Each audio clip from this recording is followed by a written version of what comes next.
সুপ্রিয় ভিউয়ার্স, আসসালামু আলাইকুম। আজ দেখলাম একটা ঘটনা যে সেই ভাইরাল তচ্ছব বিল্লাল ভাই সেই জুয়েল ভাইকে নিয়ে কটাক্ষ করেছে যে জুয়েল ভাই ব্রা বেচছে, জুয়েল ভাই বডিজ বেচছে সেই চায়না থেকে ইম্পোর্ট করে এনে। দুজনের সেই দেখলাম তুমুল ঝগড়া হচ্ছে, তুমুল কাটাকাটি হচ্ছে। একটা ভাইরাল ব্যক্তিরা যদি এমন করে মানুষকে নিয়ে কটাক্ষ করে, এমন করে হয়তো যদি লাগালাগি কথা বলে, যদি কাটাকাটি কথা বলে, তাহলে মানুষ তাদের দ্বারা কী শিখবে? একজন জনপ্রিয় কন্টেন্ট ক্রিয়েটর তচ্ছব বিল্লাল ভাই, জুয়েল ভাই এমন ধরনের কথা যদি বলে, তাহলে মানুষ আমাদের কাছ থেকে কী শিখবে? তো আমি আল্লাহ রাব্বুল আলামিনের কাছে অশেষ দোয়া চাই এবং অশেষ মেহেরবানি যে সৃষ্টিকর্তা আমাকে সেই জ্ঞান হওয়ার পর থেকেই যে আমাকে যে বুদ্ধিগুলো দিয়েছিল যে আমি সেলিব্রিটি হব, আমি মানুষের জন্য ভালো কিছু করব, কিন্তু মানুষের আমি মানুষের শত শত মানুষের পাশে থাকবো, আমি শত শত মানুষের জন্য কাজ করব, শত শত মানুষের কর্মসংস্থানের ব্যবস্থা করব। এটা আমার সেই প্রথম থেকেই ছিল। তো এই যে আমি দেখেন সেলাই কারখানা করেছি, অনেক লোকের কর্মসংস্থানের ব্যবস্থা করেছি, একটা ডেকোরেশনের ব্যবসা আছে, ইলেকট্রিক ব্যবসা আছে। আমি এই কথাগুলো কেন বললাম? আমি আমাকে উপরে তোলার জন্য নয়, এটা কিন্তু আমার সেই 90 দশক মানে 1990 সাল থেকে আমার স্বপ্ন ছিল। আমি তখন থেকে এই স্বপ্ন ছিল যে মানুষের জন্য কিছু করব। এই দেখেন আজকে মানুষ বিপদে পড়েছে, ধান নিয়ে সেই চলন বেলে সারা বাংলাদেশে আমার সেই সেলাই কারখানার পণ্য কোনো সারা বাংলাদেশে চলে যাচ্ছে। আপনারা অবশ্যই আমার ভিডিওগুলো বেশি বেশি দেখবেন আর অবশ্যই মানুষের জন্য কিছু করার চেষ্টা করবেন।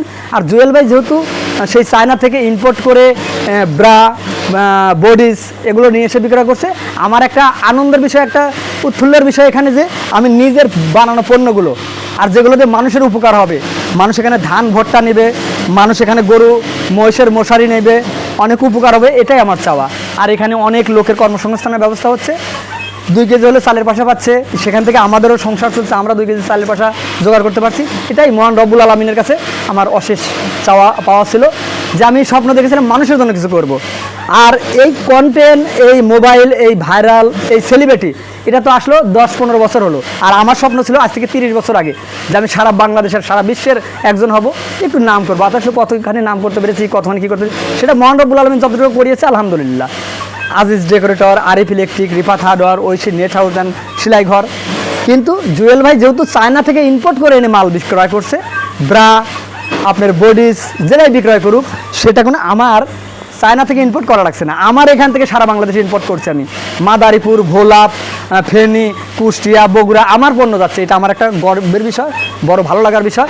আর তচ্ছব বিল্লাল ভাই একটা কন্টেন্ট করে দিয়ে 5,000 টাকা নিচ্ছে, একটা কথা বলে দিয়ে 5,000 টাকা নিচ্ছে, একটা কথা বলে দিয়ে 500 টাকা নিচ্ছে। এটা তো আমাকে করতে হচ্ছে না। আমি আমার সেই রক্তে ঘামানো, মাথার বেন খাটানো সেই পরিশ্রম থেকে আমি কামাই করে মানুষের পাশে দাঁড়াবো, মানুষকে কিছু দেবো। আপনারা অবশ্যই আমার ভিডিও বেশি বেশি শেয়ার করে দেবেন। আমি মহান রব্বুল আলামিনের কাছে চাইছি যে কথা বলে মানুষের কাছ থেকে টাকা নিতে হয়নি, মানুষের বিদেশি মাল ইম্পোর্ট করে এনে আমাকে বিক্রয় করতে হচ্ছে না। এটা আমার নিজের বানানো পণ্য আমি বিক্রয় করছি, মানুষের পাশে থাকার চেষ্টা করছি। অসহায় গরিব মানুষকে যেন আরও বড় বড় কাজ দিতে পারি, বড় বড় প্রতিষ্ঠান করতে পারি, চলন বিলে যেন একটা বড় মাপের গার্মেন্টসে রূপান্তরিত করতে পারি। আপনারা অবশ্যই আমার ভিডিওগুলো বেশি বেশি শেয়ার করবেন, আমি যেন অসহায় গরিব মানুষের পাশে দাঁড়াতে পারি। আর আপনারা বেশি বেশি আমার পণ্যগুলো ক্রয় করবেন, সারা বাংলাদেশে জানিয়ে দেবেন, শেয়ার করে দেবেন। এখান থেকে যে পণ্য বিক্রয় হবে, এই যে শত শত মাল সারা বাংলাদেশে যাচ্ছে, আমি অসহায় গরিব মানুষের মাঝে এর কিছু অংশ আমি সাপ্তাহিক বাজার করে দিচ্ছি, পাশে থাকবো। আপনারা বেশি বেশি আমার কাছে পণ্য কিনবেন, আমার মাল কন্টেন্টগুলো বেশি বেশি দেখবেন।